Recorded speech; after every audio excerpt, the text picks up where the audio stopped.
Hi, I'm Dr. Bonnie Clipper, the Chief Clinical Officer at Wambi. Today, I am here with Dr. Sarah Abel, Director of Educational Resources, Global and Marketplace at Sigma. We want to share a few moments of insight, gratitude, and inspiration with you.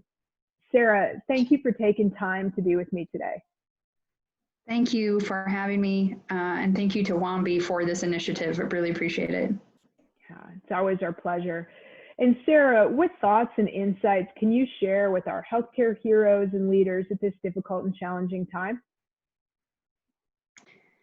I want to take a few minutes just in the beginning here just to say thank you to all of those that are working on the front lines and that have sacrificed and dedicated their time and their efforts and their energies to, serving a community that may not always be grateful back and that doesn't understand everything that you're doing for them. And I know that my friends and my family are going between that pendulum of heal the world and hopelessness. And it is so important that we take time to appreciate each other and the sacrifices that people are making and what they're going through. I want to start too by telling a quick story. There was several years ago when I was much younger then, of course, I was doing a triathlon. It was the longest one that I had done ever in my life. I had done several small ones, but it was the longest one I had done. And I was running. I had done the swim. You start with the swim, the mile-long swim, and then there's 20-mile bike ride, and then you run. I was on the second lap of running. I was tired. I was fatigued. I was spent. I hadn't walked or slowed down at all. I was so driven to complete and do my goal. But I definitely grew weary. Towards the end, I was definitely growing weary. I had my brother-in-law who had run the race with me. He was much faster than I and actually had already lapped me and was coming back, and he came up behind me just as I had started to walk. I literally walked 10 steps and he came up behind me and he said, "Sis, we're not done yet." He ran beside me for the next couple of miles and he encouraged me the whole time. He picked me up in my weary moment and he got me through the next couple of miles, which were the toughest ones because I couldn't see the finish line. It was just beyond my reach. He finished way ahead of me and sprinted on to finish for the second time while I trudged on as fast as I possibly could right where I was. I don't think that I would have continued to meet my goal or to complete the finish, to get to the finish line and to complete the race had it not been for him coming right beside me. It's going to be so important during this time that we find our tribe, that we find the person or the people that are going to be that encouragement and that pillar for us, that are going to come alongside of us and allow us to break down or to be angry or to be happy or to share the joy, whatever it is. That's your tribe. And sometimes when you're new in nursing, you're not quite sure who those people are. I would encourage you to find somebody else within the healthcare field because there is something to that where you can really share over that bond. So find your tribe. Another thing that I want to share is allow people to support you. It's so easy to, be the Superman and the super mom and, super dad, and I've got this and I don't need any help. And, my background being in emergency nursing, that's definitely the mentality that we have, isn't it? We can fix anything. If you cut off your leg, I got it. I know how to handle those things. But sometimes allowing people to support us is actually the hardest part. Right now, there is a plethora of people and networks of people, the communities that have just come forward that are willing to support nurses right now.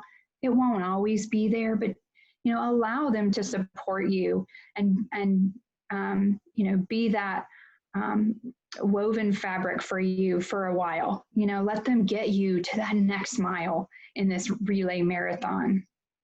My next piece of advice is be slow to judge and quick to listen. The social media judgment right now it's not really different than it ever was. We've known for a long time that social media is a hub for negativity. It has its positive things. We're able to share videos like this and words of encouragement and gratitude and scientific knowledge and educate people like we never have before. But it's also a hub for negativity. We want to make sure that we're not jumping on those bandwagons. Make sure that you're being slow to judge and quick to listen to people. The other thing I want to say is make sure, again, to show gratitude for those that are, on the front lines beside you in all of the different areas. We certainly think the housekeepers and the truck drivers and not just the RNs that are at the bedside, but make sure that you're showing gratitude all along the way to everybody that you come encounter with that is continuing to serve and that has been in service for quite some time, because they may be growing weary. My best piece of advice, if you take nothing else away from this short clip, please implement COVID-free vacations. Now, I'm not talking about going to Bali or a tropical place, although that may be in the works by the time that you see this video. However, I want to make sure that you have some COVID-free times. We often hear about our ability to unplug from our phones or from social media or from work. It was something that we implemented after just a couple of weeks in my household, because we are nurses here and my family's nurses. And so it, 24/7 of, being entrenched in social media COVID life is too much. No one can do that. No one is equipped to handle that kind of negativity all the time. So I would really encourage you to find some normalcy.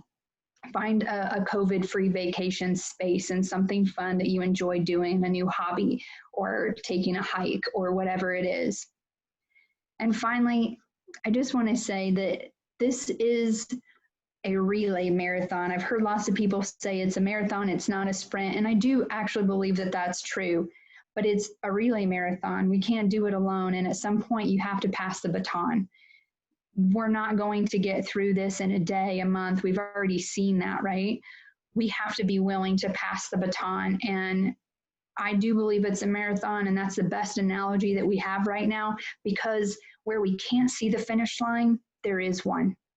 There is an ending to this. Even though we're on mile 18 and there's still several miles to go and you can't see the end, there is an end. So steadfast, my friends.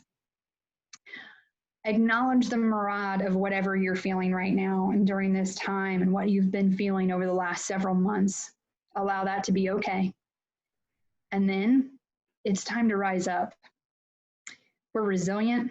We have so much work to do in healthcare and in nursing, and there is no better opportunity to pivot the healthcare industry than right now.